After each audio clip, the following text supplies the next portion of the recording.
Hello everyone and welcome to my review for Record of Ragnarok Chapter 62. Before we get into this month's review, as always, if you haven't already, you should definitely be sure to subscribe so you don't miss any of my future Record of Ragnarok uploads. And you should also be sure to like and leave a comment on the video. It helps boost us up in the algorithm.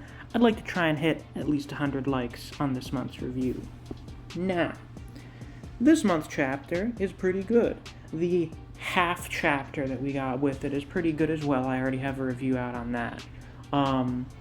This fight's turning around a bit, which is good, because we're getting closer to the end, and it's always good for things to end off on a bit of a high note, even if a big part of it was shit, even if most of it wasn't that good. As I've said a few times, this fight started off really strong, and then just continued to decline in quality for a variety of reasons. There's way too much focus on Shin. There's still been too much focus on Shin. Shin got a backstory more than twice the length of Hades. Why? He technically got two flashbacks. One was explaining his martial art, the other one was his actual backstory. So the guy's had like 100 pages of backstory. The love for Chin is still pretty disproportionate, but, we're moving more into a Hades focus now. We got the reveal of his transformation, his ultimate power, his trump card, in the previous chapter, the Blood of Pluto, or the Pluto's Ichor. That's what it's called, yeah. Which is really cool, once again. And then in chapter 62, we get his full backstory, which is pretty cool. The best way I can describe it is that it's Thor's backstory, but just way better. Like, just a way better version of Thor's backstory. Because you have the, ancient mythological battle between gods and giants and various other monsters, and the current god fighter single-handedly slaying, like, an entire army of them. But then you have a lot more stuff going on than there was in Thor's backstory. Thor's backstory was basically, oh my god, no one can beat the giants, but Thor just annihilates them all with ease, and it's so easy he's just bored.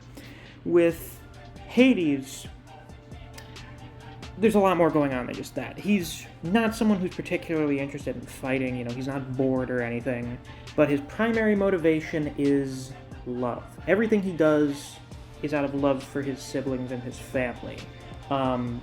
After Zeus becomes king of the gods, Gaia is not cool with that and starts the Gigantomachy, which is when Gaia and her children, the giants, wage war against Olympus. And the design for Gaia is really interesting.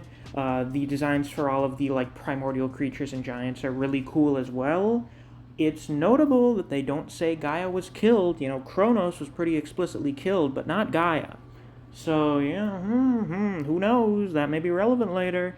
So they wage war against them. We see pretty much all of the usual really important figures from the Greek pantheon that have shown up in Ragnarok. So, you got the four brothers of Olympus. Adamas shows up once again in the past, looking very drippy.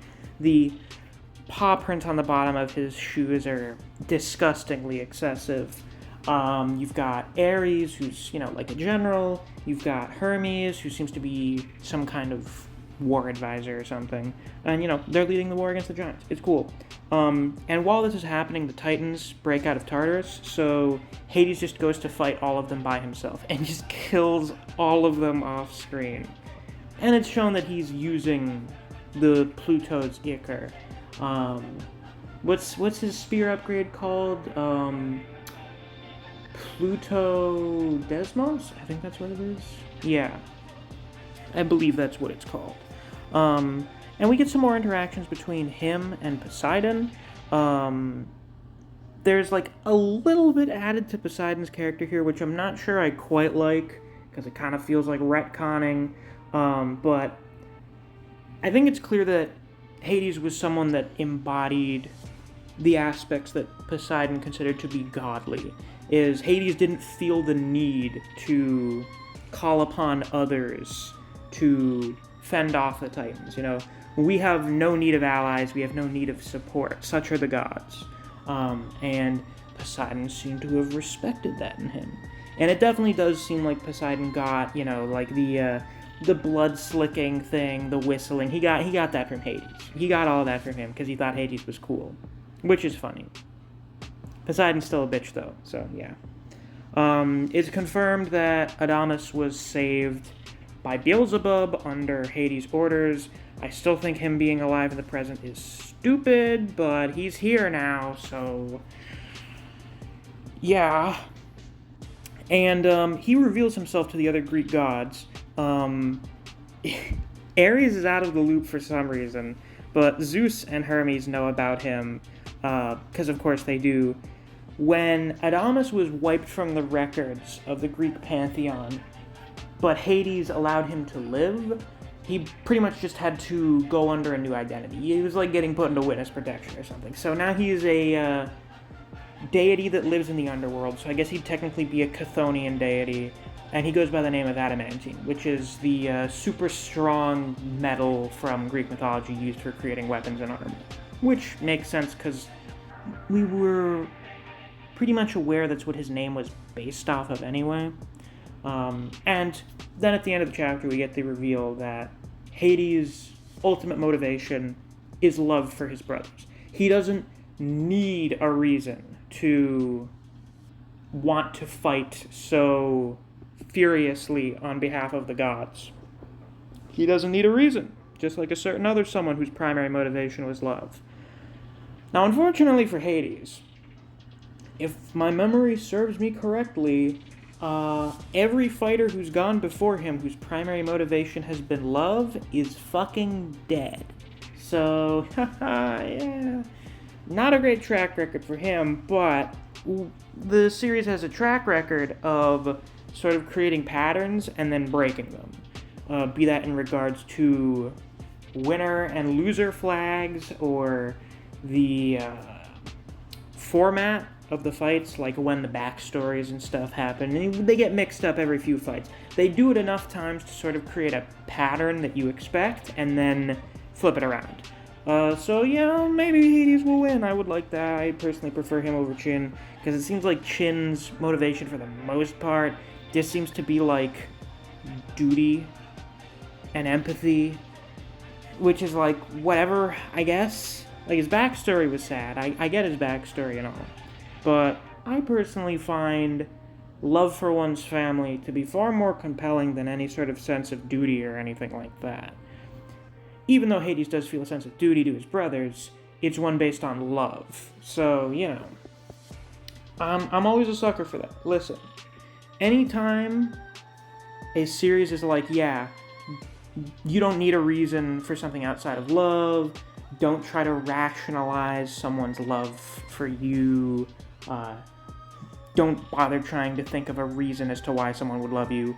That stuff, it always hits. And I'm digging it here. So, once again, I do hope Hades wins. I think he's cooler than Jin. I'm more interested in his character. Sorry, China Bros. Both of your fighters are getting sent to Niflhel.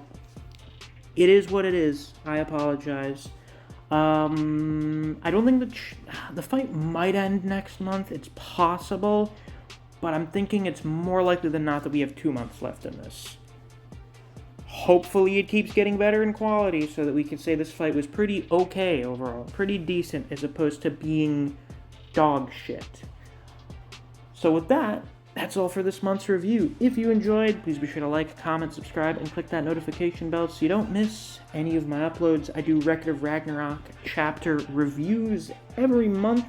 If you enjoy discussing Record of Ragnarok with other people, or you just enjoy the content I produce in this channel, I highly suggest you check out my Discord server. I have a link to that down in the description, and since it's the end of the video, I might as well give a shout out to my wonderful patrons. Special thanks to ArchBearCJ2K, Neo, Dijon Redden, K-God, Chris Redfield, Rat, Ryzen4K, Artist, Wave of Manga, Sam the Ace, Chuck's Feed and Seed, Jakester EZ, Play Free Labs, Kanichi Kaneda, Strawbones, Neverest, Daniel Powell, Brandon Smith, Abdullah Al-Ghathi, Charles C. Hyland, and Corey Richardson. Thank you all very much for supporting me on Patreon. I greatly appreciate it. And if you too want to get shoutouts at some point during videos, or early and exclusive access to videos, you can always become a patron as well. There's a link to my Patreon down in the description. Thanks for watching. I'll see you guys around. Take care.